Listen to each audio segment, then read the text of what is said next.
We've covered our fair share of inaugural flights on this channel, but what about the other side? It's always a celebration when we get a new beginning, but the alternative is much more somber, and that is the end of a flight.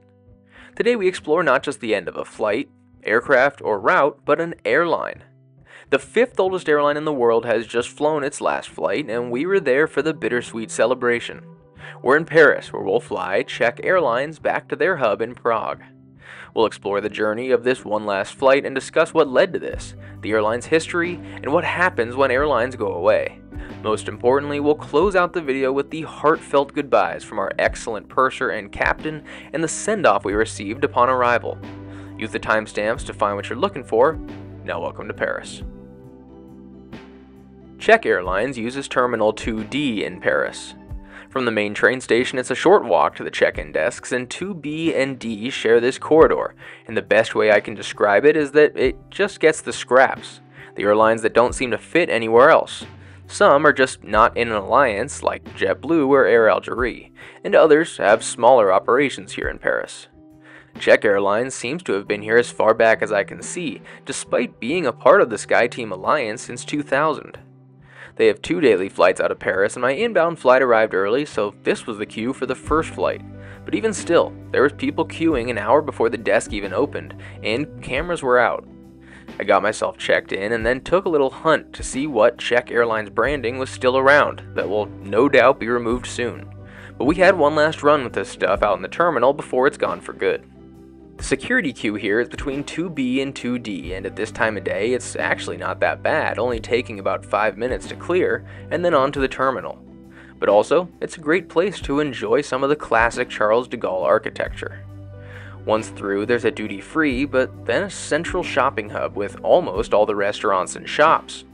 They really do a good job at incorporating French architecture in this area, from the floor tiles to the colors used on the shops to the lighting overhead. They even incorporated the airport logo in the little tiles here. Perhaps the biggest drawback is that the majority of these terminals are not connected inside security, meaning that you could theoretically have a connection with SkyTeam partners Air France and Czech Airlines. You'll have to leave security, transfer terminals, and go through security once more. To one side is the outbound immigration for the flights leaving the Schengen area, which you can see in my JetBlue Mint Studio video from last year. The other side is for flights like ours, not requiring passport control. I also have mentioned before, but I really do like this terminal here in Paris. The red seats and carpets separate you from the main corridor. The faux wood backdrops in the enclaves, then the little trees in the boarding areas. Even the concrete columns and font choice and big windows. They also have a fun grand staircase to nowhere.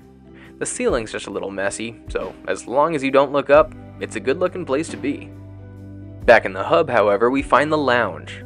This is the only lounge in this part of the terminal, and it's a contract lounge, which usually makes me a bit nervous, but makes sense as none of these carriers have a hub here. This is one reason I wish Czech Airlines was with their alliance partner Air France, since the Schengen lounge over there is supposed to be one of the best. But let's see what we've got here. There's 3 main rooms that make up this lounge. The first room is a smaller seating area, kind of like a tea room, and remained fairly quiet. It had small snacks and tables for 2. The main room just past that has all different types of seating, and honestly, even though the room is open, the seating has enough partitions that it remains plenty private. Honestly, one of my favorite things is just the decor selection. Every light fixture and plant chosen makes the space look even better. Then is the buffet in the back, with the 3 main counters, one having meats and cheeses, enough for some charcuterie type options, the other counter with true main course options, and the center is a self-serve bar. Then the final room is much more private. I found this space to get the busiest actually, as people tend to venture to the back, but it made for some good window views even if they've got those annoying dots for temperature control. But we did get to see our Czech Airlines flight leaving on the earlier flight. If you squint hard enough, you'll be able to tell that's what you're looking at. Lastly, they do have showers, but they aren't free. For €22, you can get a shower kit and access to the shower suite. Honestly, I ain't never seen a contract lounge this nice before. It really takes French architecture and design to make a great space for people of airlines who wouldn't otherwise be represented in the terminal. There's only one gripe I have. The airline taking over this route doesn't have a business class. Well, their website says they do, but only to the Canary Islands. So that means that on future flights on this route, you'll have to pay for access to this lounge, which is 65 euros. So it might be a nice lounge, but I don't know if it's 65 euros nice. At check-in, I was told there would be a small ceremony before departure, so I went down a bit early to see for myself what was going on there. I'll chalk it up to a language barrier, but there wasn't any sort of ceremony. That doesn't mean that the crowd wasn't alive and kicking. There's multiple content creators, avgeeks, and Czech citizens longing for one last flight. The vibes were like an inaugural because of the buzz, but there was definitely a bittersweet feeling in the air. Perhaps my favorite part was just looking at the status board and seeing Czech Airlines for potentially the last time ever. It was announced earlier this year that the flag carrier of the Czech Republic, Czech Airlines, would suspend operations on October 26th, merging entirely with Smartwings along with the dissolving of their frequent flyer program. In addition, there isn't any official notice from SkyTeam about the future, but mileage earnings and redemptions will no longer be possible. So while not officially announced, experts say that it doesn't really need to be. SkyTeam will be losing a member. Starting on October 27th, Smartwings will be the airline out of Prague, making it so we'll only see the Czech Airlines logo on the 2 A320s and 4 A220s on order from now on, including the now sad 100-year sticker on one of the A320s. Eventually, our aircraft was on final approach from Prague, and you better believe that Flight Radar 24 was on everyone's phone, as the window crowd was growing quickly, myself included, all hoping to get a shot of this aircraft arriving into the gate. Behind schedule, but better late than never, our A320 was here. Still adorning the CSA livery, it sounds like Smartwings will leave the A320 and A220s in this livery, as the company isn't going away completely, just their flight operations. I also want to mention that they clutched it up for me today. I was originally in an aisle seat as there wasn't any windows available when I booked it, but there was a few media reserved seats who were looking to be no-shows, so the gate agent flagged me down eventually and got me moved to a window seat. Totally love it. To prove how excited everyone was, there was people crowding at the gate just to get a picture of the departure sign, and then the queue for boarding began growing 45-ish minutes early. In Paris, the jet bridges have pathways in both directions, so we were able to board and queue while the inbound flight deplaned. After admiring the last ever OK flight code on the status board, it was time to board. For the last time, welcome on board the A320 of Czech Airlines.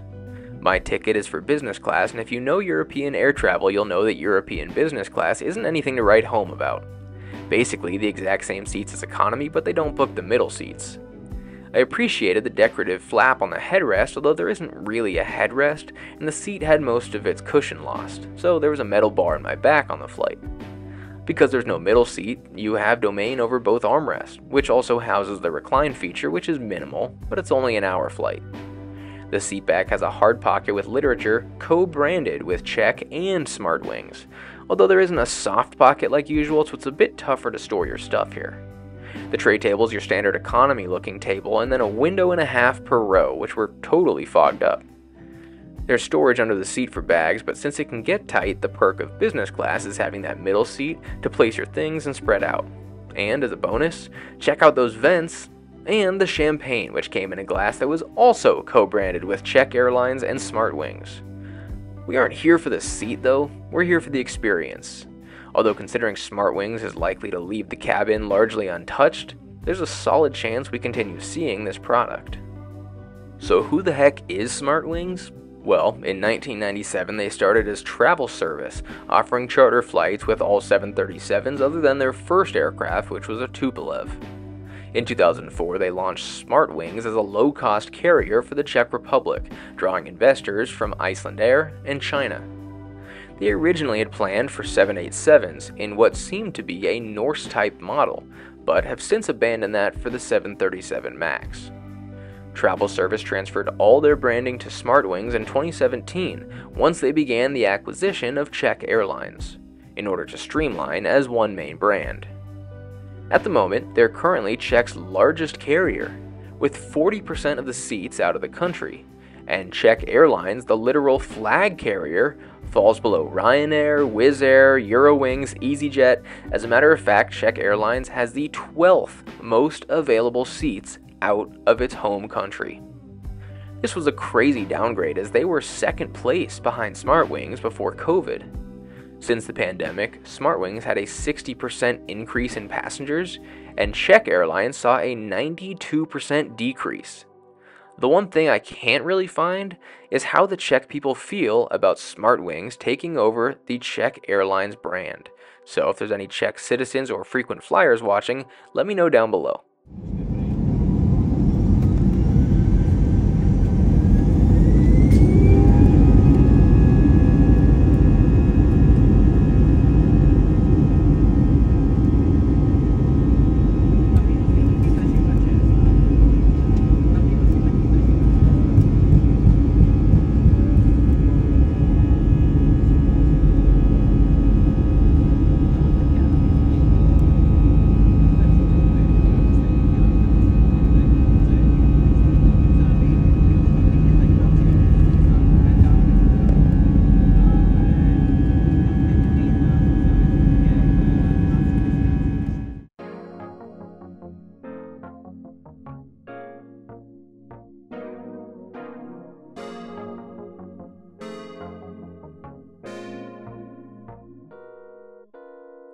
After departure, it was only an hour flight roughly, so they expeditiously brought out tablecloths and hot towels.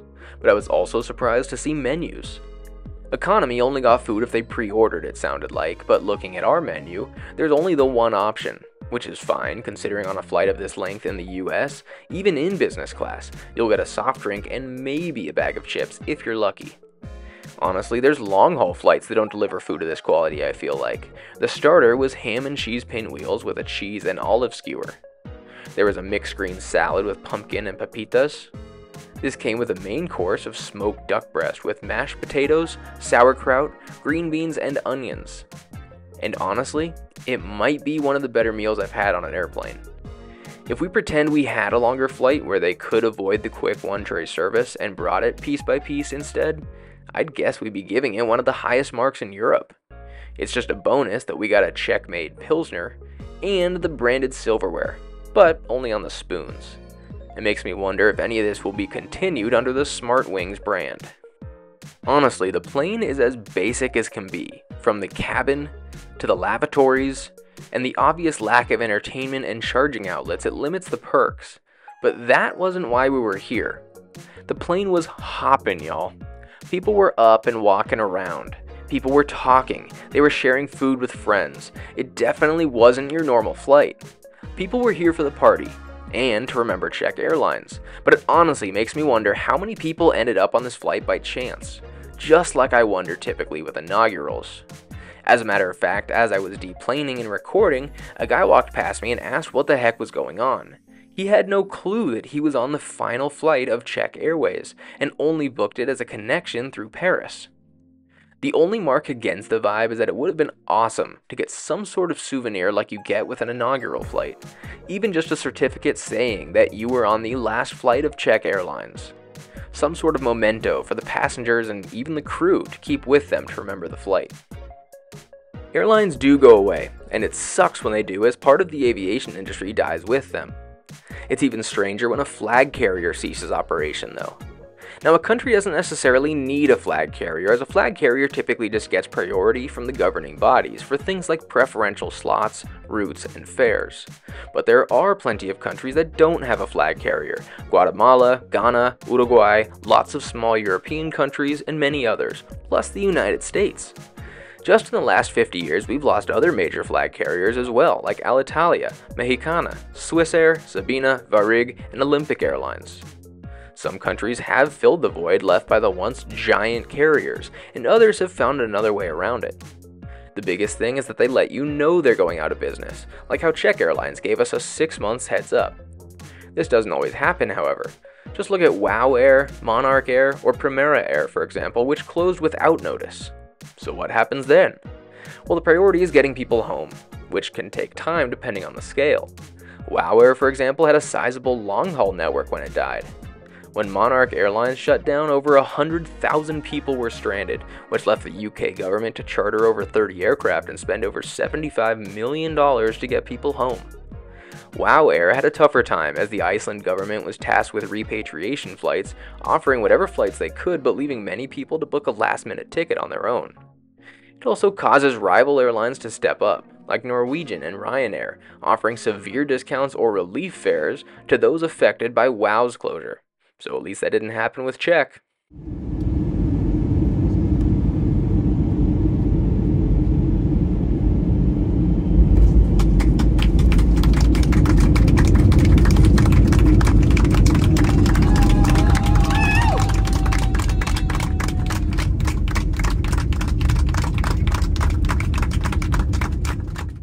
It's not often that we can track the full existence of an airline, but today we get to do just that with Czech Airlines. Founded in 1923 as Czechoslovakian Airlines, they began flights from Prague to Bratislava and remained domestic for 7 years until launching flights to Zagreb in what was then Yugoslavia. As a regional carrier, in 1948 the Czechoslovak Communist Party suspended the airline's Middle East and Western Europe routes and replaced most of the fleet with Soviet aircraft, due largely to embargoes from the Western world. In the 1950s, they became only the third airline to fly jets, and the first to fly the Tupolev 104, as their fleet was entirely Tupolev and Ilyushin aircraft. In the 60s, they launched their first transatlantic service to Havana with the turboprop leased from Cuba's national carrier, and in the late 60s, they used Ilyushin aircraft to plan Montreal and New York flights. After the split of Czechoslovakia in the 90s, Czech Airlines was owned mostly by the Czech Republic, with minority shares by Air France and Europe's Reconstruction Division, with minor shares elsewhere. But also began the airline's financial struggles. They sold or retired the Soviet aircraft and replaced them with Airbus and Boeing, and, sponsored by Air France, they became a full SkyTeam carrier in 2000. Their only real long-haul services at the time were after Korean Air leased them an A330 and took up a large share in the company as CSA launched service to Seoul. In 2016, Korean Air gave up most of the shares to Travel Service Group, who owned Smartwings, a low-cost carrier in the region. This returned them to profitability and increased load factors to 75%. They also ordered A321 XLRs to reach North America with deliveries planned for 2023. And the airline actually reached operational peak in 2017. In 2018, however, Smartwings took over and eliminated most routes, including some that had existed since inception, and reassigned profitable Russian routes to Smartwings' route map instead of Czech's, and planned to swap out Czech's fleet to match Smartwings' all 737 fleet. The pandemic saw Czech Airlines close its only long-haul route to Seoul and return their leased A330 to Korean Air. The workforce dwindled significantly, and they warned the government they might have to lay off the entire workforce, and the fleet dropped from 9 to 2 airplanes, although Smartwings maintained the order for 4 A220s. In 2021, they notified the government that they had no means to solve the financial woes and filed for bankruptcy, falling into insolvency, and never returned to profits. That began the final dissolving. They retired all ATRs, leaving them with a single A320 as the second was inoperable. They reduced to 2 routes, although Smartwings operated 2 of the 3, with Paris remaining under Czech Airlines with the sole A320. Prague City Air was made up of Smartwings shareholders, and owners acquired the majority shares while the rest stayed under Smartwings' name, meaning that the airline was now 100% under control by the Smartwings group. They announced that in order to make the operations more efficient, Czech Airlines would be repurposed into a holding company, while Smartwings would carry out all flight operations, officially making them the latest in the trend of smaller carriers who are being smushed in a post-COVID boom with the lack of capital compared to the big guys, like Air Malta earlier this year. But that's that. The sun has literally set on Czech Airlines for the final time, and the world's 5th oldest airline has set along with it. The reins have been passed to Smartwings, but I'm just glad I got a chance to join them on an adventure, even with the melancholic undertones. Share your best memories of Czech Airlines below, however, and until next Sunday, safe travels. I'll see y'all next time. Ladies and gentlemen, our crew says goodbye to you. We hope that you enjoyed today's flight with us as much as we did. On behalf of Czech Airlines, we thank you from the bottom of our hearts for the loyalty you have shown us over the past 101 years. Flying for you has been our honor and privilege, And we hope that every of your future flights where you see our colors will always be OK. Thank you and good night.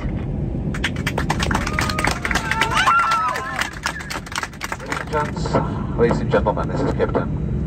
Allow me to conclude with a few words about a part of history of Czechoslovakia and Czech Republic, of us all Czechs. The history has just come to the end.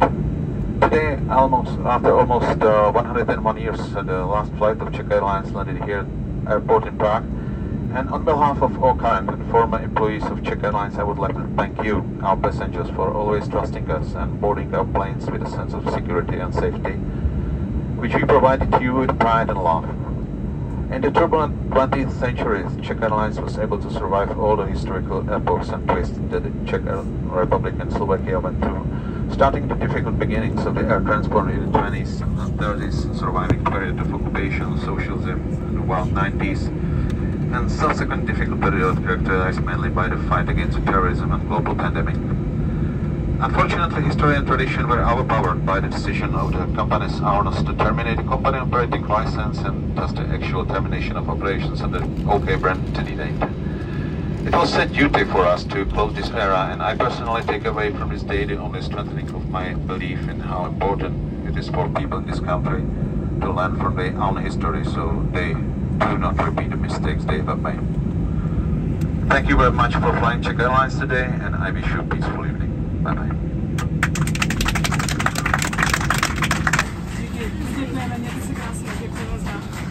Thank you very much. Thank you very much. So sad.